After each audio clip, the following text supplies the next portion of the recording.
इसे जानकर आपको भी हैरानी होगी। सुप्रीम कोर्ट ने 3 तलाक को असंवैधानिक करार दिया है। बावजूद इसके 3 तलाक के नाम पर मुस्लिम महिलाओं पर जुल्म जारी है। अलीगढ़ मुस्लिम यूनिवर्सिटी के एक प्रोफेसर ने अपनी पत्नी को व्हाट्सएप के जरिए 3 तलाक दे दिया। पीड़ित महिला ने प्रधानमंत्री नरेंद्र मोदी और मुख्यमंत्री योगी आदित्यनाथ से मदद की गुहार लगाई है। वहीं पीड़ित महिला ने इसकी शिकायत एएमयू के वाइस चांसलर से भी की है।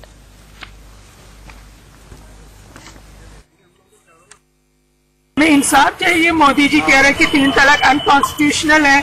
अभी भी पढ़े लिखे लोग 3 तलाक देके 23 साल की शादी के बाद बाहर फेंक रहे थे। 5 साल मेरी उम्र है। आप ही लोग बताइए, मोदी जी बताएं, योगी जी बताएं, मैं इस उम्र में कहाँ जाऊंगी? मैं इस लायक भी नहीं हूँ नौकरी करूँ या अपना सपोर्ट खुद करूँ।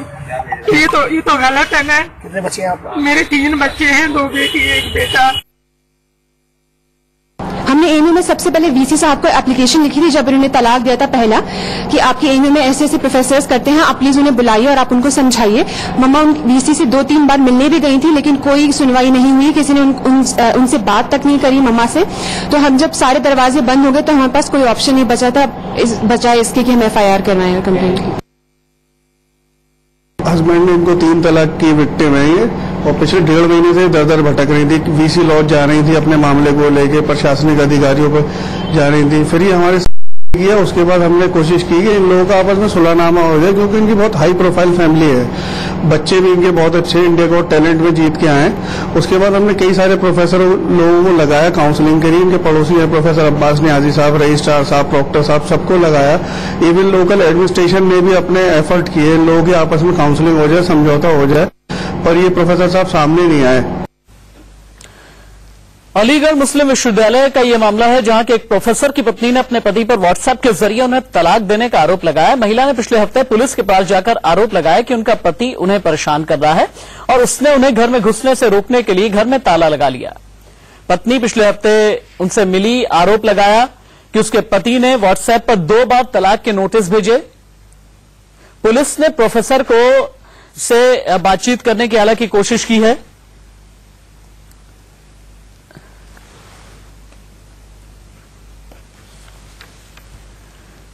सुप्रीम कोर्ट के करीब 2 महीने पहले व्हाट्सएप और SMS से ट्रिपल तलाक को संविधान के विपरीत यानी असंवैधानिक घोषित करने के बाद भी इस पर रोक नहीं लग पा रही। यह मामला ताजा है।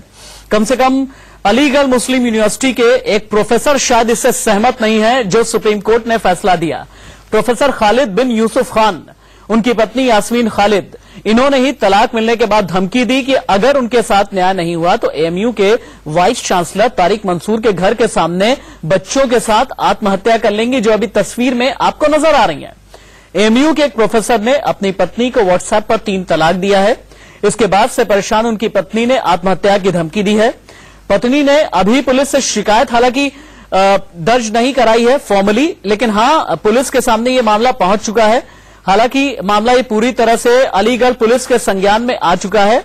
सुप्रीम कोर्ट के 3 तलाक के खिलाफ फैसला सुनाने के करीब 2 महीने के बाद अलीगढ़ में व्हाट्सएप पर तलाक देने का ये मामला सामने आया है, जो तस्वीरों में अभी आप देख पा रहे हैं। एएमयू के प्रोफेसर खालिद बिन यूसुफ खान पर उनकी पत्नी यास्मीन खालिद ने आरोप लगाया कि वो ट्रिपल तलाक की पीड़ित हैं और उन्हें न्याय मिलना चाहिए। प्रोफेसर खालिद यूसुफ अलीगढ़ मुस्लिम यूनिवर्सिटी में संस्कृत विभाग के चेयरमैन हैं। पिछले 27 साल से वहां पर पढ़ा रहे हैं। यास्मीन कहती हैं कि अगर 11 दिसंबर तक उन्हें इंसाफ नहीं मिला तो वो कुलपति तारिक मंसूर के घर के आगे अपने 3 बच्चों के साथ आत्महत्या कर लेंगी।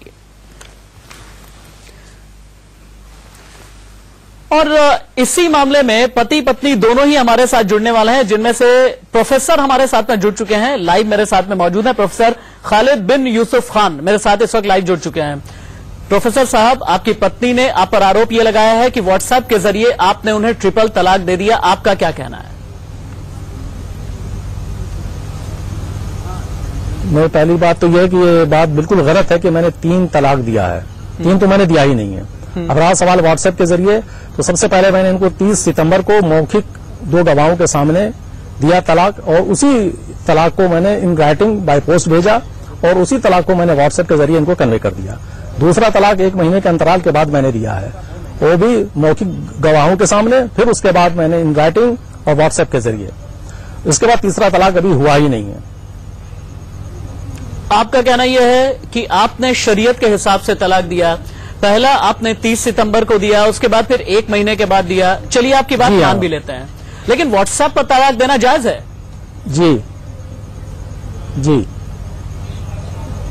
नहीं, ये तो अब शरिया से पूछिए या सुप्रीम कोर्ट से पूछेगा, वो बताएंगे। लेकिन मैंने उनको मौखिक मुंह जबानी 2 गवाहों के सामने पहले तलाक दिया है। उसी को हिंदुस्तान ही नहीं बल्कि एशिया, दुनिया की जानी मानी यूनिवर्सिटी में पिछले 27 सालों से आप पढ़ा रहे हैं और आप ये कह रहे हैं कि मैं जाकर के कानूनविदों से पूछूं। प्रोफेसर साहब, सुप्रीम कोर्ट का जो भी फैसला है, जो भी वर्डिक्ट है, जो भी रूलिंग है, नहीं, मैं आपसे क्या कह रहा हूं, मैं कह रहा हूं कि पहले सुनिए,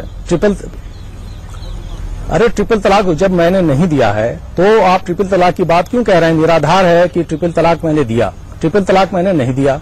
अब सवाल है कि क्या मैंने तलाक दिया? मैं कह रहा हूं मैंने तलाक दिया है। पहला 30 सितंबर को, दूसरा 1 महीने के बाद। मौखिक भी दिया है और उसी को मैंने व्हाट्सएप और बाई पोस्ट और एसएमएस के जरिए दे दिया। तो मुझे जबानी भी तो तलाक दिया जाता, वो मैंने दे दिया इनको। आपकी पत्नी यास्मीन खालिद मेरे साथ फोन लाइन पर जुड़ी हुई हैं, आप उन्हें सुनिए, आपको वो सुनेंगी। यास्मीन खालिद जी, आपके पति प्रोफेसर खालिद बिन यूसुफ खान मेरे साथ लाइव मौजूद हैं। उनका ये कहना है कि 2 गवाहों के रहते हुए और शरई तरीके से उन्होंने आपको तलाक दिया। मौखिक भी आपको तलाक दिया है, एक, दूसरा दूसरे महीने में, और साथ ही साथ उनका कहना है कि वही मौखिक तलाक की कॉपी जो है वो उन्होंने व्हाट्सएप के जरिए आपको भेज दी। इस पर आपका क्या कहना है? उन्होंने 2 बार मुझे तलाक तलाक तलाक कहा। ये झूठ बोलते हैं। जब ये 18 सितंबर को यहाँ से भागे तो 30 सितंबर को इन्होंने मुझे व्हाट्सएप पे भेजा है तलाक। उसके बाद फिर मैं उधर इधर भागी इनको कॉम्प्रोमाइज करने के लिए, लेकिन ये किसी के हाथ नहीं लगे। फिर अक्टूबर में इन्होंने 30 अक्टूबर को फिर एक तलाक भेजा, और वो टेक्स्ट मैसेज के थ्रू, कोई मौखिक किसी के सामने नहीं, गवाहों के सामने नहीं, हाँ लेटर उसके जरिए नहीं। ये झूठ बोलते हैं कि मैंने गवाहों के सामने इनको तलाक दे दिया है। गवाहों के सामने कोई तलाक नहीं दिया। फिर अभी आज को मैं इनके फ्लैट पे गई, मैं उनको बहुत गिड़गिड़ाई वहाँ की, हमें बहुत परेशानी है, हमें कुछ मदद कर दीजिएगा। बड़ी वाली बेटी इनकी फ्लैट में ही थी, तब इन्होंने कहा तुम्हें मदद चाहिए। तलाक तलाक तलाक, ये मुसलमान है, इनको अल्लाह का कसम खिलवा के पूछिएगा, सिर्फ अल्लाह का कसम खाकर बोलो, झूठ बोल रहे हो तो, कि आपने मुझे तलाक नहीं दिया करते 3 तलाक बेटी के सामने, और उसको मोबाइल से रिकॉर्ड भी किया। फिर उसके बाद 10 तारीख को ये हमारे घर पे आए और ताले लगा दिए, बच्चों को घर के अंदर बंद कर दिया, मुझे बाहर कर दिया, मैं बाहर थी। तब मुझे पुलिस की सहायता लेनी पड़ी और पूरे घर के ताले तोड़वा के मेरे बच्चे तब बाहर आए। फिर ये 11 तारीख को सुबह हाथ लगा के गेट पे थे। जब मेरा बेटा स्कूल जाने के लिए निकला, मेरी बेटी भी निकली थी, हमें डर था। जब भी गेट बजता था कौन आ गया, तो बेटी भी पीछे पीछे आ गई, और मेरी तबीयत सही नहीं थी। मेरा ब्लड प्रेशर 180/30 हो गया था, 130। तो मैं बाहर निकली तो मेरी बच्ची भी पीछे मेरे साथ थी। तब उसने कहा कि तुमने कल पुलिस क्यों बुलाई? मैंने कहा आपने पूरे घर को ताले लगा दिए थे, मेरे बच्चे अगर मर जाते तो आपको पुलिस कहने लगे तुम्हें समझ नहीं आ रहा, मैंने तुम्हें 3 तलाक दे दिए। ले तलाक तलाक तलाक, उसके गवाह मेरे 2 बच्चे हैं, 2 बच्चे, मेरा बेटा और मेरी बेटी। प्रोफेसर साहब, आपने अपनी पत्नी को सुना, उन्होंने जो बातें कही हैं उसके लिहाज से आप मेरे एक सवाल का जवाब दे दीजिए कि आपके खिलाफ क्यों ना एक क्रिमिनल ऑफेंस बने, चूंकि आपने व्हाट्सएप पर पहले तो तलाक दिया। आपकी पत्नी का ये कहना है कि आपने ट्रिपल तलाक दिया, यानी तलाक इन 1 गो जिसे बोलते हैं, जिसके खिलाफ सुप्रीम कोर्ट ने भी अपना फैसला सुनाया है। हाँ। आपके खिलाफ क्यों ना क्रिमिनल ऑफेंस बने, इसका जवाब दीजिए आप।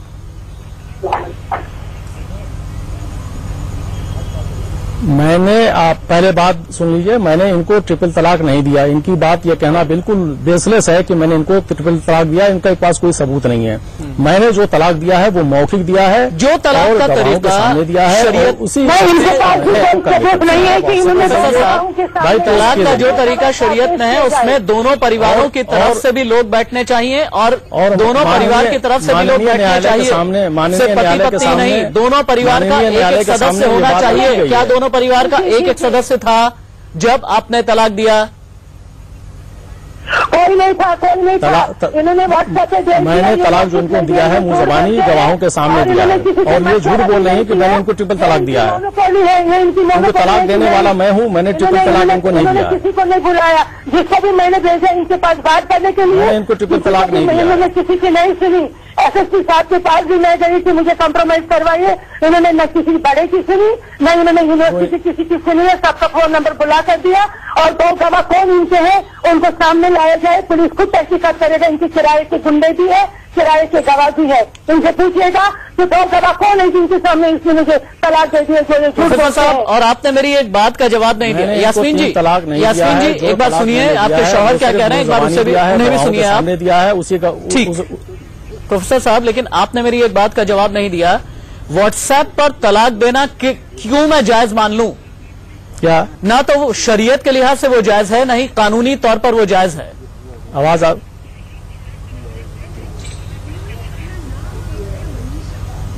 फिर से बताएं एक बार आवाज। प्रोफेसर साहब, आपने मेरे सवाल का जवाब नहीं दिया कि व्हाट्सएप पर तलाक कतई जायज नहीं ठहराया जा सकता। फिर आपने ये गुनाह क्यों किया, कानूनी तौर पे भी और शरई तौर पर भी?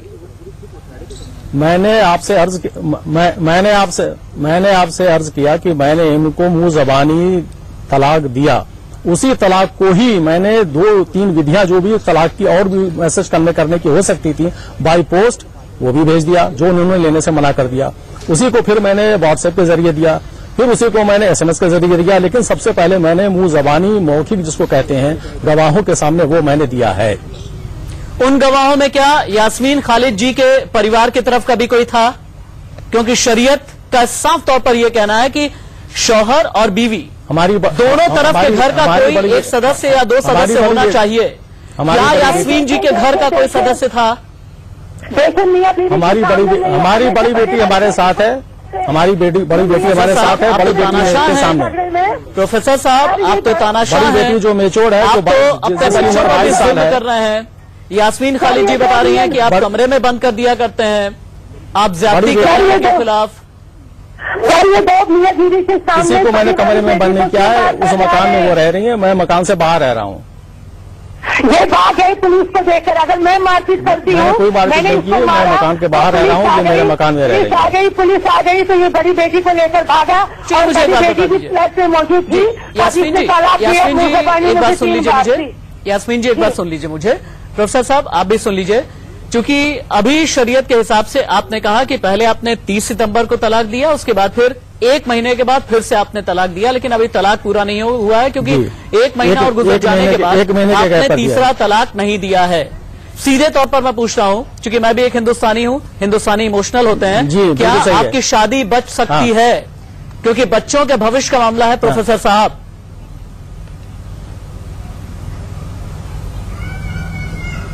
नहीं, शादी तो देखिए अब बच सकती है कि नहीं, तो फ्यूचर की बात है कि तीसरा तलाक मैं दूंगा या नहीं दूंगा, ये तो फ्यूचर की बात आप मुझसे पूछ रहे हैं। तो अगर कोई बातचीत के जरिए रास्ता निकलेगा तो उसको देखा जाएगा। अगर दूंगा या नहीं दूंगा से मतलब मैं ये समझूं कि आप पुरुषवादी मानसिकता से ग्रसित हैं और आपको ये लगता है कि रिश्ते को लेकर के जो भी फैसला कर लिया सिर्फ आपका होगा। यास्मीन जी, चाहे उनका भविष्य जैसा भी हो, आपकी औलादों का भविष्य जैसा भी हो, आप यही कहना चाहते हैं?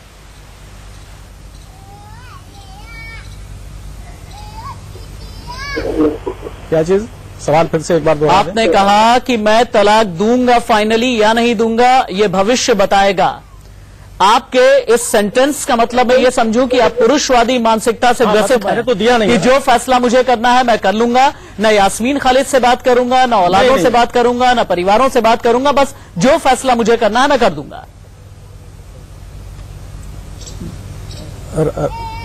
बातचीत के रास्ते तो कभी देखिए बंद मैंने कभी किए नहीं थे। अभी ये नहीं, बातचीत के रास्ते तो शुरू से ही उन्होंने बंद किए हैं। लेकिन जहां मैं यास्मीन जी, क्या बातचीत के रास्ते अभी भी खुले हुए हैं? कोई भी नहीं रोकता है और मेरे मकान में आते हैं, बातचीत करती हैं। तो ये कहना कि बातचीत के रास्ते बंद है, ऐसा नहीं है। बातचीत के रास्ते हम ही देख लेते हैं कितने खुले हुए हैं। एक काम कर लीजिए खालिद जी, एक काम कर लीजिए, यास्मीन जी अपनी बात कहिए, उसका जवाब देंगे खालिद। तलाक होगा खालिद जी, अपनी बात को सुन लीजिए। सर मैं यही कहना चाह रही हूँ, मैं तो पहले ही दिन से बातचीत के रास्ते पे ही चली हूँ, इसलिए मैंने हर एक को इनके पास भेजा। मैं इनके घर गई, 10 दिन बाद पैर पकड़ लिए, इनका जूता तक मैं नहीं चाहता कि मेरी उम्र 53 साल है, मेरी शादी को 23 साल हो गए, मेरे 3 औलादें बर्बाद हो जाएंगे। आप मुझे माफ कर दीजिए, किसी भी कोने में बैठ कर दीजिए। अल्लाह गवाह है इस बात का, अगर ये मुसलमान है तो कसम खिलवाइएगा। क्या मैंने आपको ये बात कही? लेकिन उन्होंने पहले ही दिन से बातचीत के सारे रास्ते बंद कर दिए और कहा कि जो मेरी मर्जी है मैं कर लूंगा और मैं जो चाहूंगा वो कर लूंगा, मुझे किसी से बात नहीं करनी है। और मेरे मायके से यहाँ कोई नहीं है, मेरे माँ बाप बहुत बुढ़े हैं, बेड रिडन है। और इनकी बहनों को मैंने फोन कर दिया, आप इनसे पूछिए, इनकी बहनों से पूछिए। मैंने कहा मुझसे रहम करो, मैं इस हालत में नहीं हूँ कि मैं कुछ कर सकूँ, मैं बुढ़ी हो चुकी हूँ, 53 साल मेरी उम्र है, मेरी नौकरी नहीं है, मेरे बच्चों पे रहम करो और हमें बचा लो। लेकिन इसने सारे बातचीत के रास्ते बंद कर दिए थे, इसलिए बात यहाँ तक आ गई। मैं आज भी तैयार हूँ, किसी साल में भी ये मुझे रखेंगे, मेरे बच्चों पे रहम करे और दूसरी साल इसमें हस्तक्षेप करे, गवर्नमेंट इसमें हस्तक्षेप करे, मेरा घर बचा ले। आप बहुत वेल एजुकेटेड। यास्मीन जी खुद को संभालिए आप, यास्मीन जी खुद को संभालिए आप। हम बात कर रहे हैं और ये मामला चूंकि पुलिस तक भी पहुंच चुका है, हमें उम्मीद है कि आपको इंसाफ मिलेगा। और पहली उम्मीद एक व्यक्तिगत तौर पर मैं ये भी कहूंगा कि पहली उम्मीद तो मैं ये भी करता हूं कि आप लोग की शादी भी बच जाए। यास्मीन जी आप अपने आप को संभालिए। एक छोटे से ब्रेक के लिए मुझे रुकना पड़ रहा है, लेकिन ब्रेक लूं उससे पहले मेरी गुजारिश है आप दोनों पति पत्नी से कि आप साथ में बैठ करके बात करें, अपने परिवारों को लेकर के बात करें और जिंदगी के जो भी फैसले लें। आप लोग बड़े हैं, आप लोगों ने जमाना देखा है, आप लोगों ने दुनिया देखी है, लेकिन जिंदगी का जो भी फैसला करें उस फैसले में अपनी औलादों को सामने रख करके जरूर देखें और तभी आप खुद के लिए और